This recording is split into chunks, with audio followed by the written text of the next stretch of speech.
மட்டிக்கினாரு ஒருத்தரு, இவரை காப்பாத்தணும் கத்துரு.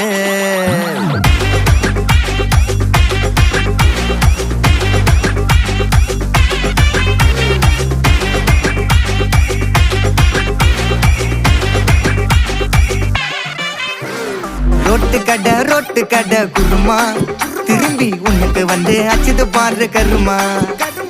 வாஷிங் பவுடர் நிறுமா, கொஞ்சம் வாய சுவையும் பொத்துக்கிட்டு இருமா.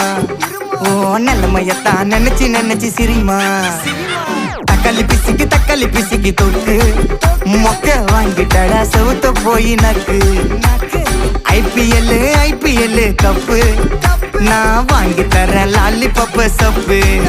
நீ சோத்தல தான் போடுறியா உப்பு. அப்போ இப்படி இருந்த நீ இப்போ இப்படி ஆயிட்ட, ரொம்ப மாசு காட்டின